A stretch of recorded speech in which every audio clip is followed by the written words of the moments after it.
Hello, everyone. Welcome back to the Telecom Talk Show. My name is Tanay Singh Thakur, and joining us today are two special guests whom you have not seen a lot before in the channel. So, today we've got Sri, he's a telecom analyst for Telecom Talk, and then we've got Mr. PK Tarun, the founder of Telecom Talk. Guys, welcome both of you on our show. Now, today we'll talk about something very interesting that's been the hot topic of discussion in the industry, and the thing that I'm referring to is Vodafone Idea, of course. So, Vodafone Idea is the only telecom operator who hasn't launched 5G yet. And there are a lot of questions around its performance over the last few quarters, even last few years. So now I just want to get your views on what the telco is currently doing wrong, or maybe is just not getting the flow of business that it needs to get. So just Shri, let's start with you. What do you think about Vodafone Idea's performance lately? Hi, Tanay. Thanks for inviting me. And hi, Tarun. Nice Hi, to see Sri. you. Good afternoon. Nice. Yeah, good afternoon. Nice to see you after a long time. Yeah, yeah, Yeah, yeah. coming to the question, Tanay. What I believe is that Vodafone Idea is drastically losing its subscribers. The recent analysis yesterday, what we have done among their 17 priority circles, 16 circles are from the past 12 months. They're losing subscribers at a very faster rate. And that too, if you observe it, if you look at the tariffs, what Vodafone Idea is providing, they're the most cheapest in the industry. And why cheapest in the sense, if you look at the tariff components, the weekend rollover, and but the bulk data offerings and night unlimited, which no telco is providing.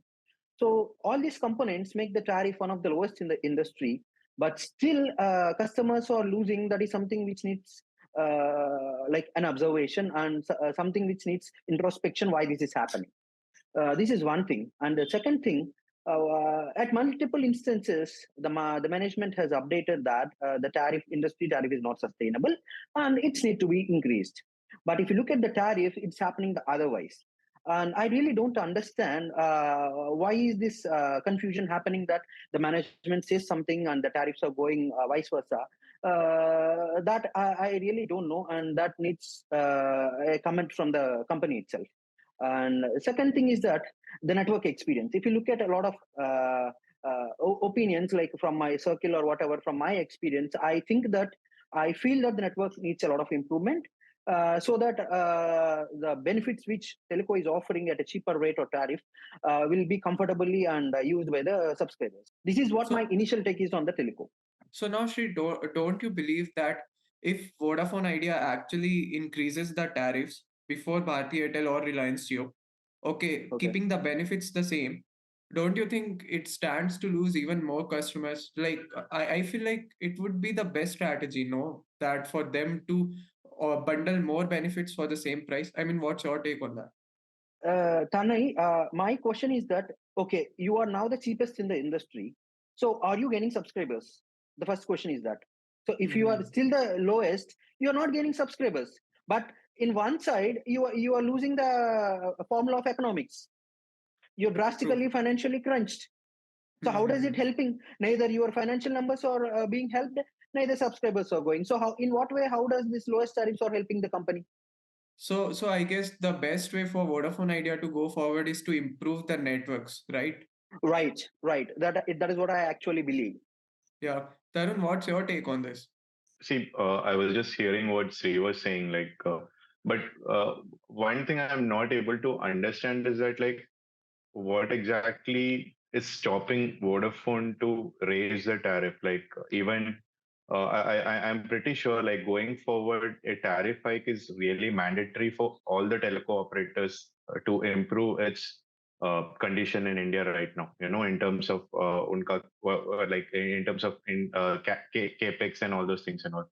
But uh, uh, maybe Vodafone is waiting for other telcos to take the lead. Maybe that could also be one possible reason. Or maybe, like Sri pointed it out, even if Vodafone is still trying, even recently they reduced the tariff, but still there is no much subscriber gain happening apart from one circle, I guess. Like I believe maybe Delhi, probably in Delhi right? circle they have been getting some subscribers, but we don't know how long that's also going to happen. And maybe even they came up with some innovative plans and offerings. But still, I don't think like in the past 1 year it is like end of the day like there is any conversion in terms of getting any new subscribers.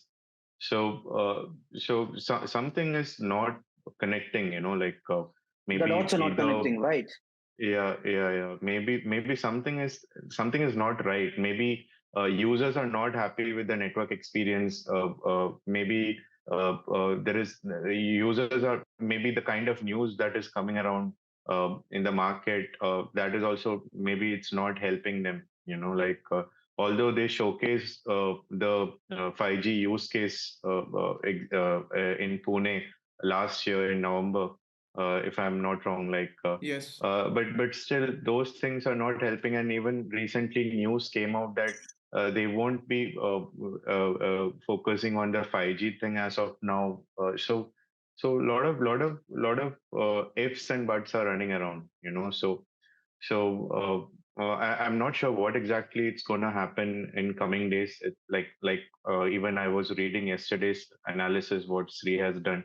Like only time will tell, and we need to see what's gonna make a difference. And Tanay, what about you? What do you think? Like So what is so stopping Vodafone for going for a tariff hike? so Okay, guys, Tanay, go what ahead. I believe is as for per the tariff hikes, I don't think Vodafone Idea would be the first mover.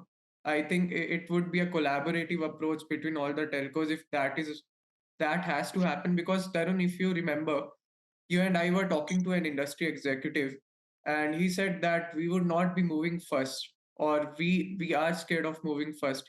That is what he implied, because they are worried that they'll lose subscribers. Now, talking about just the performance of the networks of Vodafone Idea, all of us know that it's not up to the par where Airtel or Jio stands today. So when we talk about the funds that the company has, it first of all, it hasn't been able to raise funds. So there's no scope of pushing a lot of money into capex to increase it, to expand the 4G networks, to roll out 5G. Then there's also this thing. There was a report yesterday that Vodafone Idea is trying to save itself from bankruptcy. It originated from Economic Times. So that report was basically suggesting that Vodafone Idea is trying to pay off the financial creditors first, so that the creditors don't drag the company to the bankruptcy court. So I don't think the company would be even able to expand the networks as of now. So Shri, where you and I agreed that the networks really need to improve right now, I don't think it's going to happen at a rate where that it needs to happen. And then as for the tariff hikes, I don't think Vodafone Idea would be very willing to go at first. So I think this is a very tricky situation for the company. Now, I would like to get your views as into what the company should do next. No, I don't think I'm the right person to to tell what exactly the company should do next, because I don't know what exactly are their situations or circumstances. So I cannot pinpoint this needs to be done or that needs to be done. But I believe that the quality needs to be improved, which only comes with a good quality network and the service, which will only be done when there is a capital infusion. Yeah, Okay, it's true. almost like 2 3 years since the merger. We have been hearing that someone is investing this, they're bringing up this, someone is pumping into money, but nothing really is happening. So I think the government, yeah. we actually don't know what exactly the scenario, but everyone feels that if the quality is good, anyone will use it. There is no like this telco we need to use, that telco we need to use. No, if there is quality, we are good to use with any telco. True that. That is what Yeah. I feel. And then there was also the government hold up, right? The government needs to convert the dues into equity for itself. And now there were reports that government won't do it as long as Vodafone Idea can actually get investors on board and also announce its 5G rollout plans. But Tarun and Shri, as we all know, like Vodafone Idea cannot announce its 5G rollout plans as long as it has funds. And that is what really is not happening. So I think even that part is also stuck. So the first question is, if you are not having funds, why are you Yeah. still reducing the tariff? Okay. Why is I, the tariff still being reduced and drastically reduced? And I don't think that the teleco industry will not sit and have a discussion. I don't believe that. They may be having the discussions, but I don't know why certain telecos are not coming forward and doing that. What So exactly is stopping? So, Shri, don't you think like it's a pretty tricky situation? Because say if they increase the tariffs and then they lose more subscribers, wouldn't it be even harder for them to get investors on board? Tana, if you look at the global scenario, we have the cheapest tariffs in the world. It's not like today, if you increase the tariff, nobody is going to use data. It's like they like one fine day they'll stop the data. No, people will adapt and they will adjust to the situation and change their usage patterns accordingly. No, I That's totally what I agree with believe. that, Shri. No, I totally agree with that. What just I'm thinking is I think the tariff hikes need to be a collaborative approach so that one telco doesn't suffer or two don't suffer. Because say if Vodafone Idea goes ahead and Airtel and Jio introduce tariff hikes a quarter late, and then that would be very harmful for the company. I totally get it, Tanay, but as far as I remember, Bharti Airtel said they are willing to increase the tariffs. True. And Vodafone also has multiple instances said they are also ready to increase the tariffs. Yeah. I think, if I am not wrong, there is no comment from Geo, especially Geo. Yeah. But as Yeah. per their promise, they will be always 20% less than the market competition. Yeah. So True. let us say if Airtel or Vodafone is providing something at 300 rupees, maybe Geo will try to offer it at 20% discounted price. True. So in that way, I don't think there is some fear for the telecos or industry to be afraid of the tariff hike so that they'll be last behind. Yeah, I think I totally agree. I think the tariff hikes are around the corner. I mean, both Vodafone and Airtel have really showed interest in increasing the tariffs, and I think it would come around the last quarter or maybe December, because that has been happening for the last two times. 2019 December it happened, and then again 2021 December it happened. So we'll just have to wait and watch when the tariff hikes come. And I think this is it for today, guys. Thank you for joining in. We are running short on time. Thank you for the conversation. I believe we'll have more such in the coming days. So, guys, keep following us on YouTube, and if you're hearing this on Spotify or any other podcast platform, do give us a follow. We'll see you soon. Yeah, thank you, Bye Tanay. bye. Bye.